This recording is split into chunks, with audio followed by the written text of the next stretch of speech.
What if you all sent your funky little dude gender neutral? Like, you can also send your guys, your gals, your non-binary pals, but just your funky ones.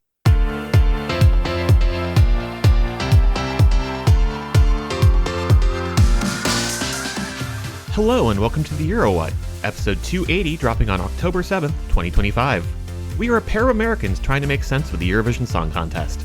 I'm Ben Smith, and I'm here with my co-host, Mike McComb. Hey, Mike. Hey, Ben. In this episode, we'll be taking on the task of creating a taxonomy for weird little dudes at Eurovision. Mike, I think this one's going to be fun. I'm so excited that we are finally tackling this topic. I think this will provide a helpful toolbox as we see more of these things in the future. To start this one with the sort of standard double epigraph that's at the start of every novel and every nonfiction book these days. A fun little pair of quotes, one that's kind of highbrow, one that's kind of lowbrow. To quote Justice Potter Stewart in Jacobellis versus Ohio, 1964, "I know it when I see it." And then to quote the 2017 Charlie XCX song, "Boys, I was busy thinking about boys, video game noise, boys, video game noise, boys." I've been thinking about dudes a lot for the last month, and specifically our weird little dudes. And part of that was nailing down, when did we first end up using this? Because we have been credited with this from Dude Point and a couple other blogs that have sort of taken on that term. I wanted to make sure, okay, did we come up with this? Or is who did this? Who did this? We did this specifically in episode 212. Having listened back to episode 212, you can hear us in real time sort of forming the term. That was December 19th, 2023. When Joost Klein from the Netherlands gets announced, I think you were the one who says weird little guy. I say everybody is going to send their funky little dude. Mm-hmm. And by the end of the episode, we are just calling them weird little dudes. Okay. All right. Yeah. We have a number of tools that we use in producing the show. None of them really have great search functions. So it's just trying to type in the phrase weird little dude, weird little, weird. It's just a lot of false positives. For me, I think part of it was also when we were talking with Dr. Zoe J about Käärijä shortly after the 2023 contest. And she was talking about Finnish people in general and Käärijä's vibe in general. And it's just kind of a weird little guy. But yeah, that's just kind of a characteristic of Finnish people. Being weird, but approachable, friendly. Nice. Well, yes, and you are basically reading my notes. I think the seed got planted in our brains. But yeah, no, this is fully solidified by the time that we are chatting with Dude Point in March of 2024, reviewing the entries, now that we have much more of a bumper crop of weird little dudes in 2024. And I was actually going to do this before the etymology, but this makes sense now. It's time for a quick little pop quiz. Uh-oh. Okay. No worries. Pop quiz is wrong because that suggests that there's a correct answer on these. I don't want any sort of high level discussion, just top of your brain, just sort of very quickly taste judgment. I'm going to list a bunch of performers. You're going to tell me yes or no. Are they a weird little dude? Just gut instinct. I am Billy Eichner. I have thrust a microphone in your place for $1. Name a weird little dude. Name a weird little dude. So, is this performer a weird little dude? Käärijä. Yes. Tommy Cash. Yes. Mariana Conte. For $1. Goodness. Is Mariana Conte a weird little dude? Yes or no? Yes. Erica Vickman. No. Bambi Thug. Oh. Yes. Baby Lasagna. I'm not surprised by these selections, but I'm surprised at how difficult it is to make this determination. Welcome to my world the last 4 weeks. I'm going to say no. Okay, we'll come back to that. Kai. No. Joost Klein. Yes. Windows 95 Man. Yes. Subwoofer. No. Dathi Frere. No. Hattori. Oh, goodness. I also feel like I'm getting a window into your soul right now. Hattori. Yes. Verka Serduchka. Oh, yes. All right. I've had to think about what are the properties of this and how does this apply to a wider range of Eurovision artists. I think that similar to how we talked in the most recent lead up to Eurovision this year about how different nations were figuring out how to do their own version of the code and trying to crack the code, And it was interesting to see sort of what elements they were really latching onto. There are lots of different performers that pull from the elements that I think make up a weird little dude that are not necessarily themselves weird little dudes. And I got really hung up midway through the process of trying to come up with like a cutesy little acronym of like, these are the properties, and weird little dudes have pizzazz, where P stands for this and I stands for, and just A of all, don't start with a word that has like 3 to 4 Z's. Yeah, no, you're just immediate trouble. But ultimately, I just started writing down, okay, it's this thing, and here's these performers. It's this thing, and here's these performers. And what pulled everything back together is, okay, let's just break down that phrase word by word. Weird little dude. Let's start with dude and work our way backwards. Does a weird little dude need to be a dude? And the answer is, of course not. Like, from day one, when we were discussing this, I have been prefacing it with gender neutral. That said, it's definitely easier for a weird little dude to actually be a dude. Just because pop music does not allow women to be weird. I have been sending Dude Point many, many lists of artists just like, okay, but like, what do you think about these guys? Women at Eurovision tend to only get to be like sexy or a diva or like a pop girly. One of the names I sent her, Sanit. Sanit is going to be freaky in 2020, you know, for some definition of freaky.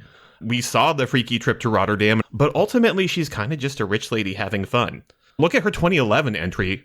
2011, completely off the radar of what I generally think of as like a weird little dude song. By the time we get to her 2021 entry, Adrenalina, that's just pop girly.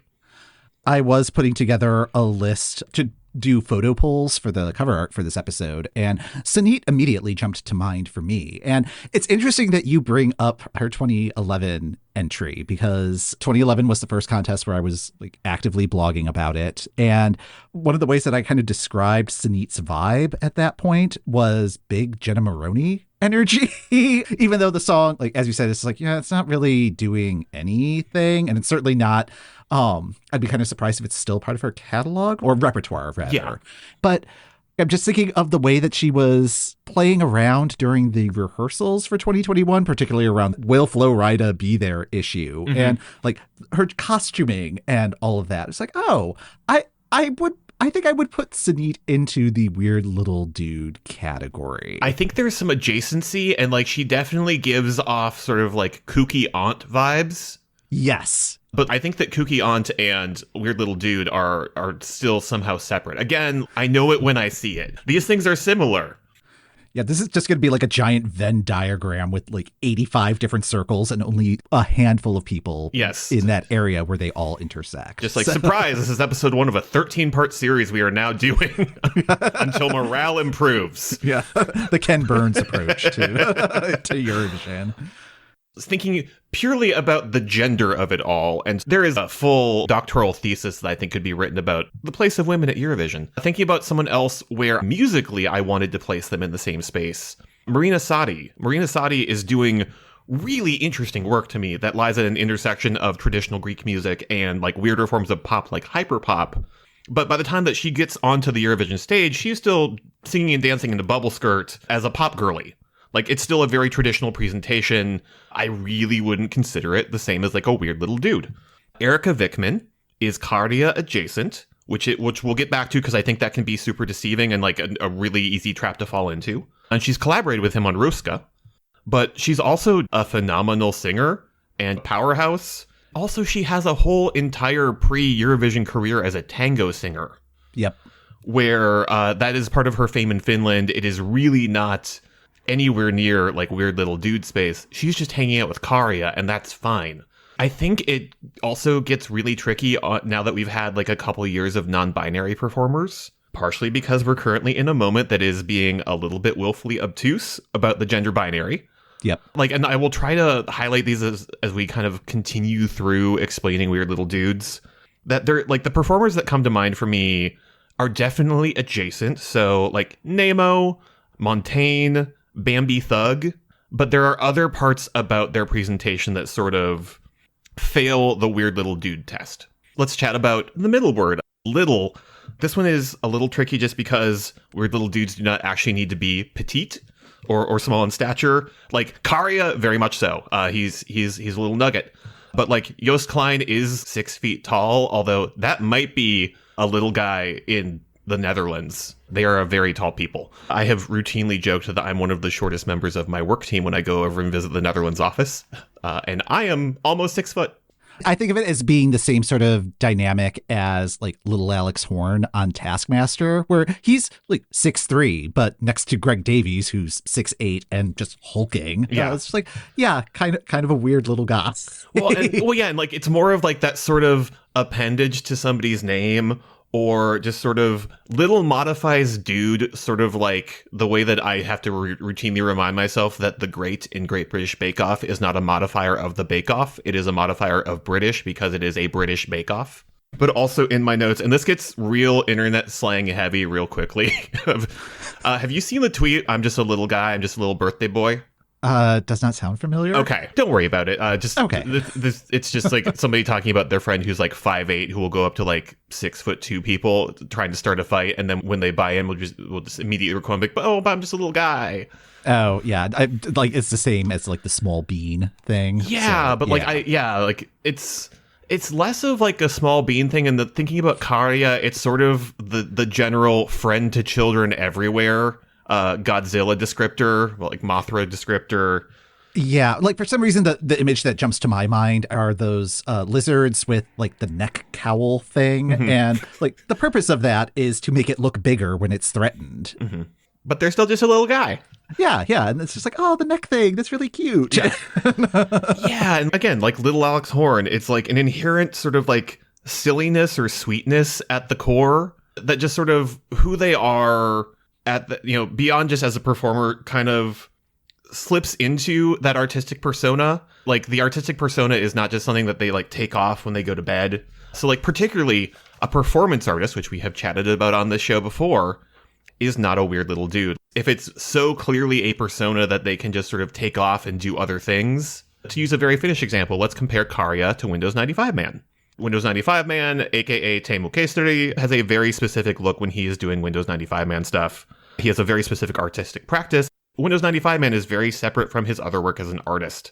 While there are occasional variations of Windows 95 Man, like the one who showed up at this year's UMK, just sort of like the hulked out denim angel version. But like, that's just a variation on standard Windows 95 Man. And if you're going to a Windows 95 Man show, you're expecting the white Windows 95 t-shirt, you're expecting the short shorts, you're going to get that. When you compare that to Käärijä, both before and after Eurovision, you have different stylistic versions of Käärijä. Like you have the yellow suit version, you have some of what he was doing post Eurovision that was still Käärijä, and there's like still some like general, I have this in my notes, as an intrinsic yere-ness that seems to keep, the line keeps getting blurred. Like he briefly swapped out the bowl cut, he's kind of back to it now. There is a through line to his work pre-UMK and now, where, yes, if we see the bolero, it's Käärijä, but there's some stuff beyond that now. During the whirlwind of Eurovision 2023, like, he was definitely having, I'm either at work or I'm not at work, leave me alone, just because that's a very intense process. Mm-hmm. But again, like, the line has kind of blurred. Some other places where we have performance artists where, again, this artistic persona gets taken off when they go to bed. Hattari are not weird little dudes. There was like a lot of humor to how they were approaching the contest that I think was super interesting. But also, Matthias has taken off the mantle of the group. They're still doing stuff, but like they have other, like it's a persona that they tap into for specific artistic purposes. Right. Somebody like Sylvia Knight. Sylvia Knight was one of the first people I asked Dude Pod about. She has other stuff she does. Sylvia Knight was a character, not a weird little dude. And then I would also posit Verka Serduchka is not a weird little dude. It has a lot of the same energy as Cha Cha Cha. But Verka is a character. Verka's creator and Verka are different people. Oh, absolutely. Yeah. Like, see, out of drag and as a judge on Vidbeer. Like, yes, like, exactly. No, those are two distinct personalities that have a lot of opinions on how your performance should be improved. Exactly. The places where someone is playing a character versus this is intrinsically them, I think post-internet and post-social media in particular has made it easier to spot this, just due to the changing and, frankly, kind of parasocial nature of online fan culture and what artists can choose to share with people, and the ability to particularly present themselves online 24/7. I think when you have a little bit too much of that, you end up with like a Jendrik situation where we knew too much about his deal. Right. Without that, otherwise, you just have the 3 minutes they're on stage. They're just weird for 3 minutes, and no one gets to know how weird they really are. Particularly, I think it's harder to find them pre-internet. I don't think Käärijä is the first of this, but it's just easier to spot him because we have access to Instagram and all of the other, and like it's easier with the internet to follow all of this. I have not gone through the entire history of Eurovision. I've gone through part of it with the ones that jumped out to me. But like, unless you've sustained that into a career where like, no, you're just like this weird little dude. We didn't know that beforehand. And it's also an area where, because of the social media-ness of it all, you can also filter out some stuff that's happening now when like we don't have that window. Because another one from this year that I was like, well, surely this is a weird little dude. We're in chatting with Dude Point, Lucio Corsi. I've just been thinking of him like partially just because of the stature. He is 3 apples tall. But unlike other modern weird little dudes, we don't get a whole lot from his social media. Like, we know little bits of things, like from chatting with Dude, who just rattled all of this off because they know so much about Lucio Corsi. His mom does his album art. He hangs a lot with Tommaso Adamano. But we know that like he and Topo Gigio, besties. But like, other than that, like, no, he just has a distinctive look and visuals. He's a musician who likes to look a certain way. And like, we have a lot of those. And like, I think it's sort of there, but also not so much. Okay. Part of what clarified this for me, and also acts as just sort of a lovely reminder about our show's Patreon, understanding how the lines of Käärijä and Jari Poijanen are kind of blurred. He's currently on a season of a Finnish show called Vain Elämä. It's kind of like a Finnish version of The Surreal Life, except everybody is just super nice and supportive, and they just have like 7 or 8 singers just sort of celebrating one another. And their music, they basically camp in the woods for a couple of weeks, and everybody has a day, and like everybody else covers their songs, but also they just sort of talk about shared experiences as artists. It's been like very sweet and very calming to watch. We're going to chat about it and some other like aftermarket stuff, particularly with the Nordics, just because Allsang på Skansen is also another aftermarket sort of cozy show. But watching this helped sort of clarify the pureness of heart of all of it. With a lot of the weird little guys, there is just sort of an intrinsic, again, friend to children everywhere. Right. And also the sense that it's really their personality. It's personality versus persona. Exactly. Who they are on stage is an amplified version of themselves. It's not something separate from themselves.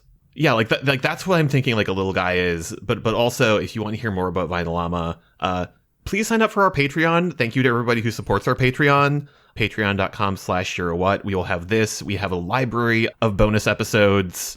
For those who are already donating, thank you. For those who like our show and want to know more, you don't need to give us money. If you sign up, you will get our newsletter. But if you give us money, you will get bonus episodes. Please check it out. Thank you so much.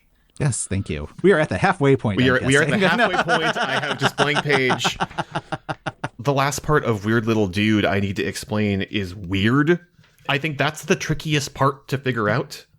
Especially in the context of Eurovision, which already like is weird from like a business side of things, and then like adding this multiplier or exponent, maybe, I don't know. Well, and also just sort of the nebulous nature. Like, weird tends to be something that's very personal. For me, it was easier to define what doesn't qualify as weird here than what does. Again, there's a lot of I know it when I see it about all of this.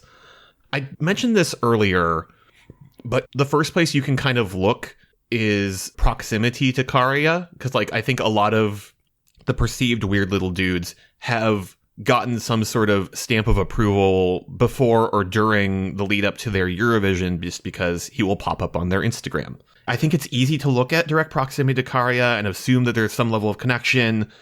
This is useful, but it's also deeply unhelpful because Käärijä appears to be the capybara of Eurovision. If you've ever seen like the photos of capybaras with other animals, they seem like an extremely chill hang.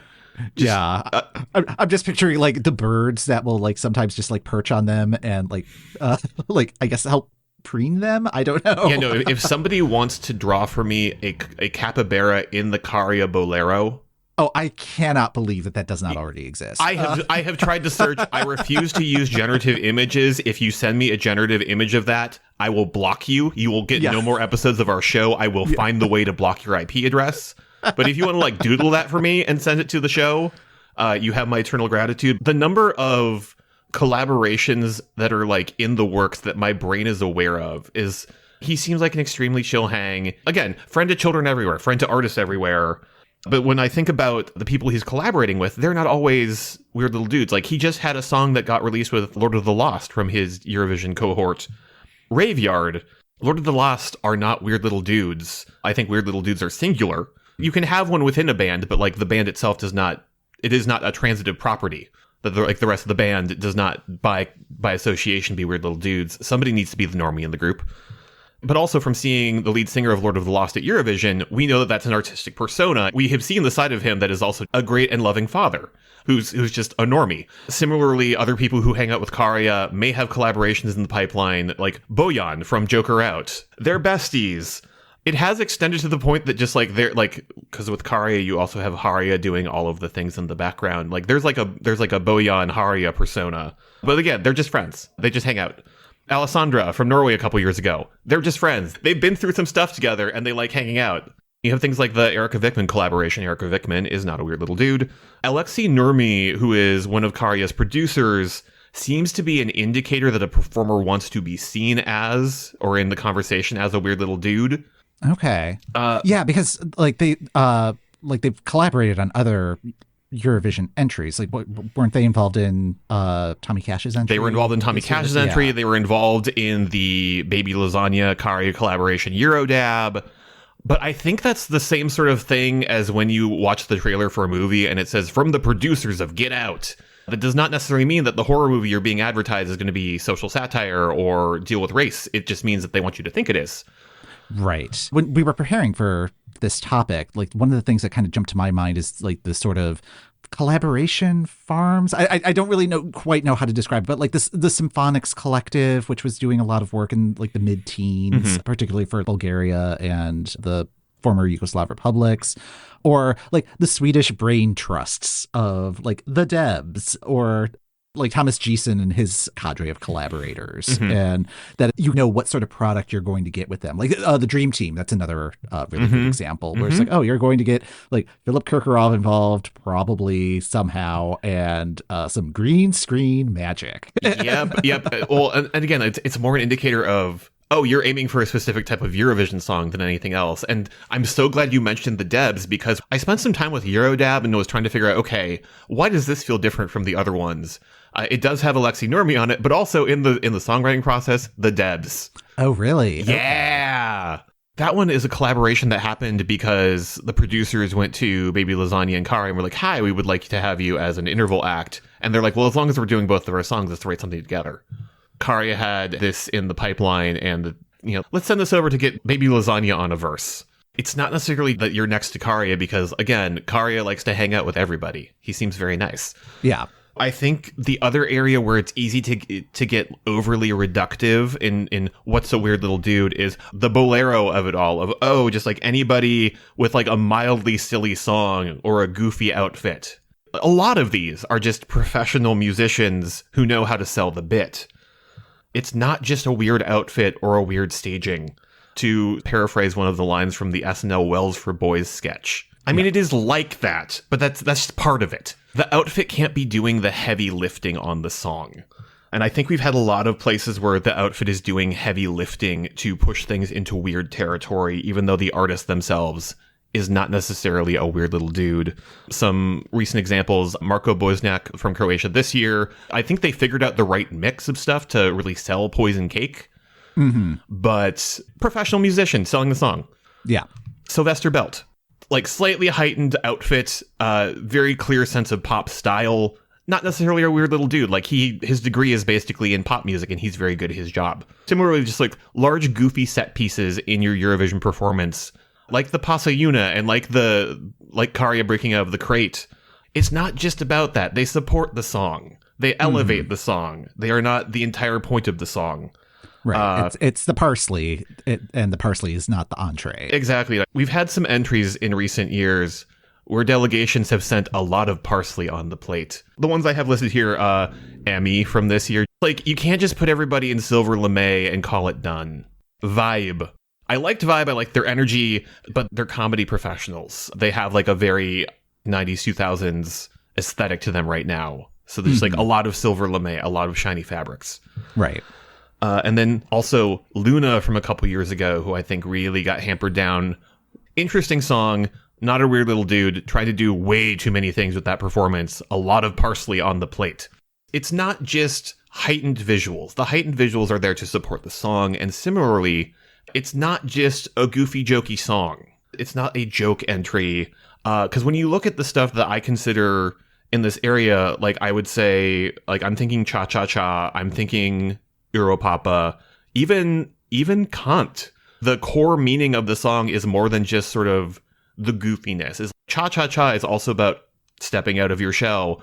Europapa is a really lovely letter from Joost to his parents and the notion of traveling in Europe. Kant is very silly, but there's something very lovely about the, why should we let other people decide, all the self-confidence.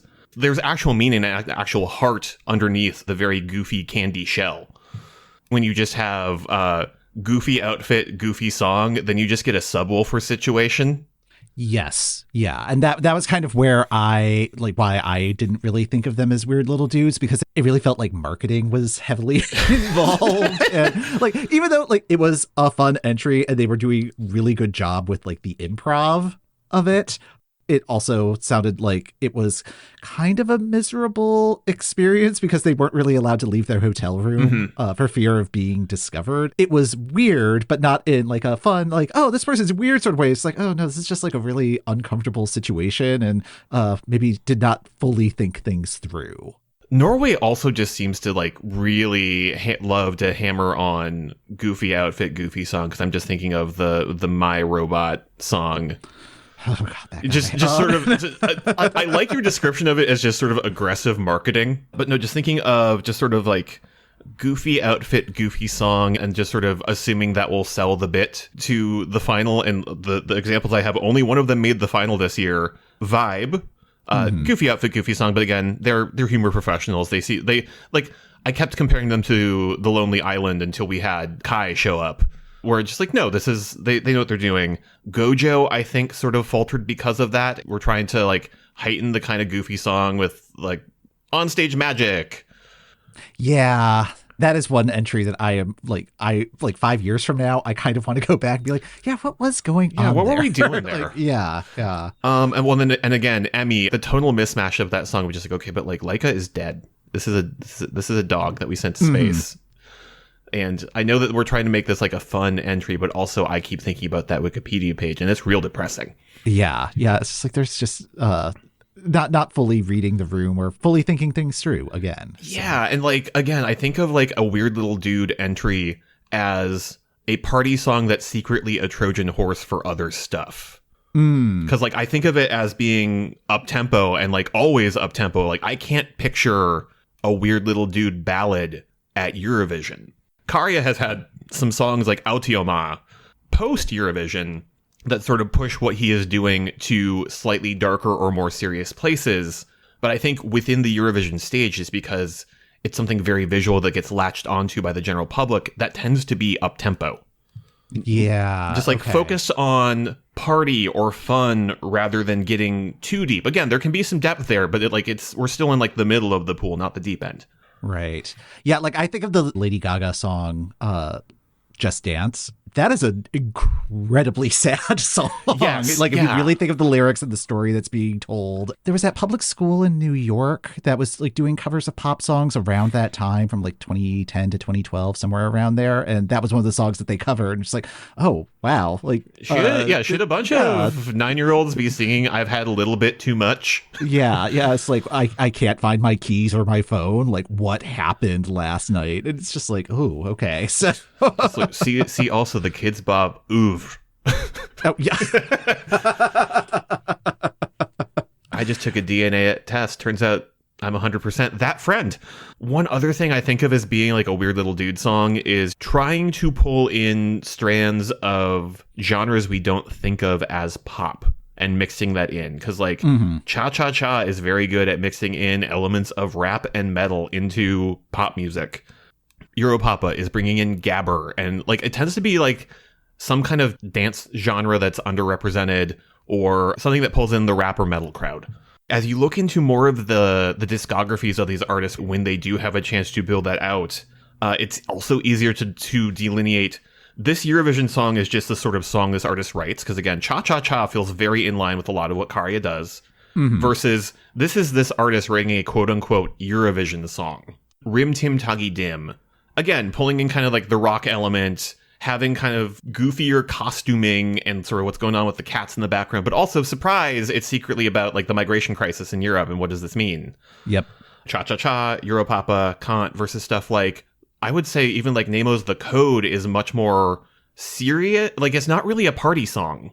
Oh, no, not at all. Like, not at all. And like a lot of their work is not necessarily up-tempo, party, fun. It can be up-tempo, but like there's more serious lyrical concerns that are on the surface.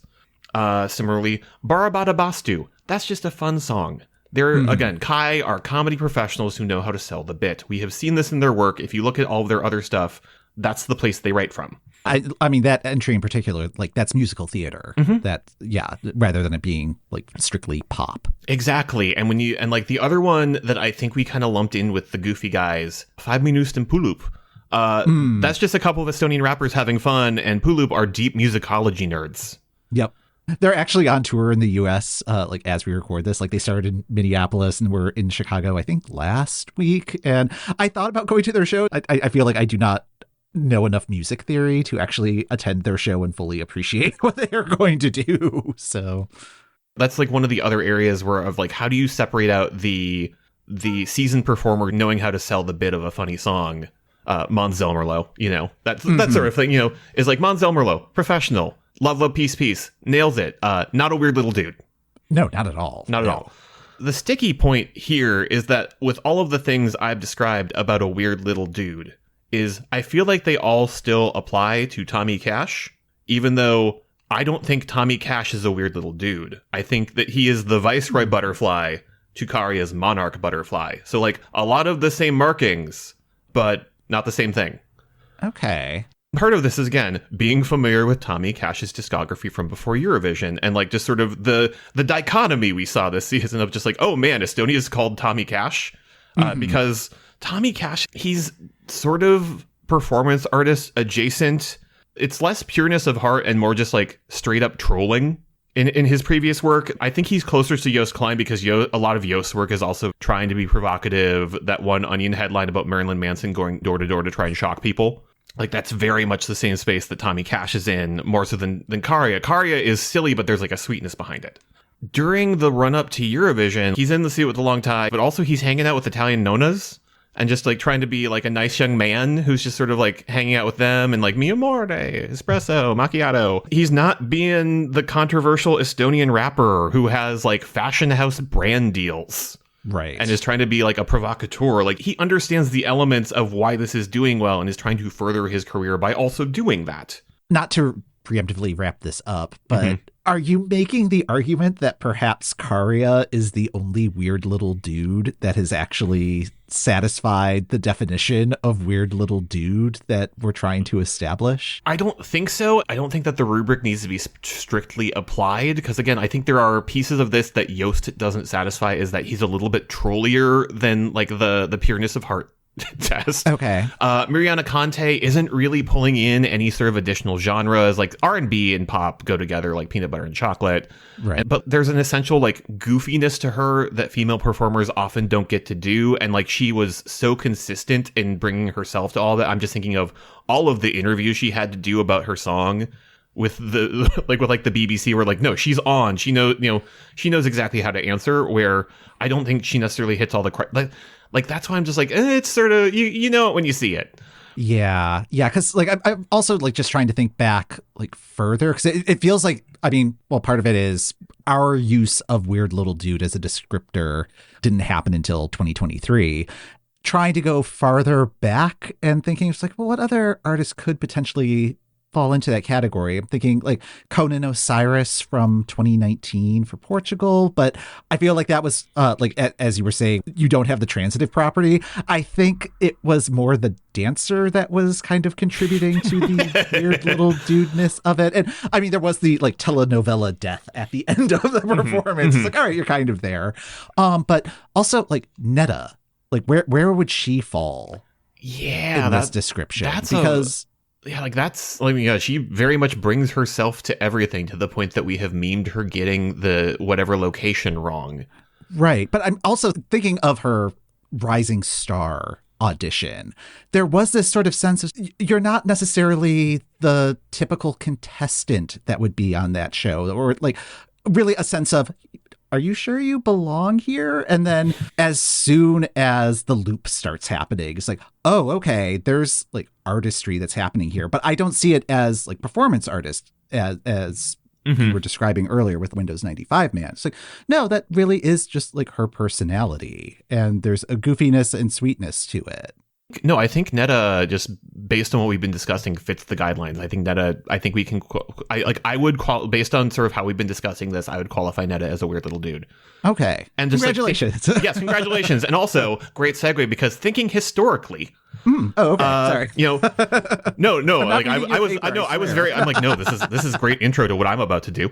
I'm going to let this run. Käärijä is not the first, and like, again, I have not dug through all 69 previous Eurovisions, just because trying to figure out how this rubric applies to the music of the late 50s and early 60s feels very hard to do. Mm-hmm. But like, it's also just, again, as I mentioned, harder to identify pre-social media weird little dudes, because you want someone who's just like off doing their own thing, marching to their own drum beat. I think that like Gildo Horn from the 1998 Eurovision, he's doing a Stefan Raab penned song at Eurovision. But like, you can find video of Gildo being Gildo back in 1992 on like some talk show, where that's just like that's just the sort of song he does. That's just the sort of performance he does. That's the aesthetic he has. Versus like Stefan Raab, I'm like, I feel like Stefan Raab doing Vada Hada Duda Da, like that one. That's not weird little dude, because like we've seen him in other contexts, and like he's very serious, and he's like, I'm going to win for Germany again, and this year we're like, are you? He tried. Yeah, he tried. And like, he was the person who sort of helped coach Lena to the win. And that she did not do Vada Hada Duda Da. No. Not at all. Thinking other historical examples, Sébastien Tellier for France. Like that is just a Sébastien Tellier song off of his album that was selected as the French representative. And that was like very much who he is and what he does. Yep. Dauthy Frere. Has one that feels like a lot of the elements are there, but like the outfit isn't like particularly goofy. The aesthetic is distinct, and he's got a lot of the markers. Like, he's a dude. He has like a very idiosyncratic performance style. It's an extension of who he is as a person. But I think lyrically, it's not necessarily party song masking something. It's just all sweetness. There's a very plain spoken style to his lyrics, particularly his English ones. When I was discussing this with Dude Point, she called him a wife guy. Oh, yeah, absolutely. And it's like, yes, absolutely. More so than like a weird little dude. It's just like, no, just like all of his songs are how much he loves his children and Arnie. And I think that's wonderful. But he's not a weird little dude. Like, he's quirky. Yeah. And that's the thing. Like, I think there is a distinction between quirky and weird. Yeah. To put it in Midwestern terms, he's interesting. Yeah. There's something going on there. That also got me thinking of just sort of, okay, where do weird little dudes tend to come from, and where do they like flourish in the system, just sort of geographically and at the contest? Because I think that there are some nations where it's just the ecosystem for how they approach Eurovision does not allow weird little dudes to get through. Because like, I was trying to think of Ukraine, and like Ukraine, you have Verka Serduchka, but as we've discussed, performance artist can do stuff other than Verka. And Ukraine takes Eurovision extremely seriously in a way where I just don't think could a Käärijä get through Vidbeer? Oof. Yeah. Oh, yeah. I just think they get filtered out. I think they get filtered out at the national final stage. They possibly don't even make the final. They get filtered out the heats. Yeah, I mean, like Melvin might be the closest that you would get. But even then, I think that's more in the staging elements than in the like actual music elements. Yeah, no, it's just like, I think that Ukraine's weird little dudes are on the production team and figuring out how to stage things effectively. They are not the songwriters. They are not the performers. And then Sweden, just given the nature of Melfest and just sort of how Sweden has generally treated the joke song performers, feels like a very difficult ecosystem. Although I will say this year, it felt like things were starting to break through. Like, you have Dolly Style showing up and getting to the final. Yeah. Dolly Style, not really weird little dudes. Like, they are seasoned industry professionals with a very specific aesthetic vision. Yeah. Kai, professional humor grouping. They know how to sell the bit. So just like there are elements of that are doing better in Sweden. Cassiopeia, that's who I'm thinking of. Yes. Cassiopeia, just sort of looking at the songs she has performed herself and just sort of her general vibe. Yeah. There is a very specific personal aesthetic happening. She has done reasonably well, even though it's been very much Swedish songwriting 101 stuff. Another nation that's just based on Sebastian Tellier, we're just like, no, there's a bunch of weirdos there. France. Right now, France is in a very serious, we would like to win, please moment where they're not going to send that while they're this focused. Yeah, and I feel like the times that they have tried to be open to that, it didn't quite work out. Like, I'm thinking like Fulen, that was kind of inching toward weird little dude territory. That did not do well at the contest. Did not do well for them. 2019, I'll never get those R's correct. Yeah. But yeah, like I feel like that was also kind of tiptoeing in that direction. But yeah, and then like they try it, it doesn't work, then they immediately go to an internal selection. Exactly. So. Every so often, a goofy thing wins. When France does a selection, there is a vein of goofiness that they can mine if they want to, but it does not do well for them at Eurovision. Thinking about nations that seem to have a conducive environment for this sort of thing, obviously Finland. Like UMK really seems to identify these guys early in the process and give them the resources they need to flourish. I'd say Latvia also feels like it's been like a fertile ground. When they've selected something that's a little goofy, it hasn't really worked for them. But just like I'm thinking of like the same semi-final process that got us to CD Zani also had some real kooky stuff in the mix. Yeah. Also, like, I feel like we've had this argument with Dude Point before. Like, I would argue that Samantha Tina would be in the weird little dude conversation. Yeah, like purely just because Samantha Tina is gonna be Samantha Tina regardless of the song. Mm-hmm. Yeah, no, I think there's just a real force of personality of, no, I'm going to be weird. Yeah. I don't think that would be the way that she would describe it, though. She's like, no, I'm just doing my thing. And it's just like her thing just happens to be a little off kilter, but that's why I adore her. That's why we love her. Yeah. That's why we wish all of the Instagram deals on her. Mm-hmm. And then maybe Lithuania. I feel like they've been taking things a little seriously, and like they do tend to get filtered out at like some level of the Pabandum/Eurovision process. I feel like I would need to see more from Me and I than just that one song. But that guy, like Me and I feels weird little dude-ish.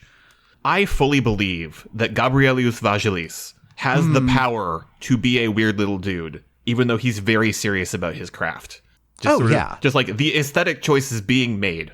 Yeah, I mean, the aesthetic choices. And I mean, I think there is like seriousness of the craft, I think is part of it. Where it's like, oh, no, you do have to actually know what you're doing. Like, I think it's, was it like Dolly Parton who said like it takes a lot of money to look this cheap? Yeah. Yeah. It's like you have to know what you are doing to be able to fully parody like what it is that you are making fun of. So well, and I think one element that I didn't discuss about the weird little dude songs that I think does come into play is that a lot of them tend to be in a native language. And I think there is something about that. Käärijä and Joost are both rappers. Yeah. And there is a wordplay inherent in their work that I think if you try to directly translate it or make them perform in English, they lose because it's not their native language. Käärijä's work is incredibly clever lyrically, once you understand what's happening under the hood of all the Finnish. And like even Mariana Conte, English is one of Malta's native languages. Like that's why that works so well, is she knows what she's doing. Yep. To kind of wrap things up, let's return to the quiz from the top of the episode. Based on what we've discussed, are these people weird little dudes? Käärijä. Yes. Tommy Cash. Adjacent, so I'll say no. That's what I have written down. Mariana Conte. Yes. Erica Vickman. Adjacent, no. Bambi Thug. No. Baby Lasagna. No. Kai. No. Joost Klein. Adjacent, but I'm still going to say yes. I agree. Windows 95 man. No. Subwoofer. No. Absolutely not. No. that one's on there just so that I can just be like, absolutely not. Yeah. No. We're not doing that again. Dathi Frere. No. Hatteri. No. Verka Serduchka. No. Very good. 100%. Okay. I'm glad I passed your fully subjective quiz. Any other thoughts from your end on Weird Little Dudes? There's a lot of room for further discussion. We could have like an endless series of getting somebody on and just make, hi, is this person a weird little dude? Honestly, I feel like we are farther away than where we started, but that's okay because it's allowing for re-examining these artists and what they're doing. And I'm curious to see how this evolves as we approach the next Eurovision season. Exactly. I know so much more, and I also know so much less. All right, that's going to do it for this episode of the EuroWhat. Thanks for listening. The EuroWhat podcast is hosted by Ben Smith, that's me, and Mike McComb. That's me. You can find all of our weird little episodes on our website at EuroWhat.com. If you'd like even more weirdness, join our Patreon. You can get to the Patreon through our website or by going to patreon.com/EuroWhat. Next time on the EuroWhat, the European Broadcasting Union is preparing to hold a membership vote on Israel's participation status at Eurovision, and we'll be discussing how we got to this point.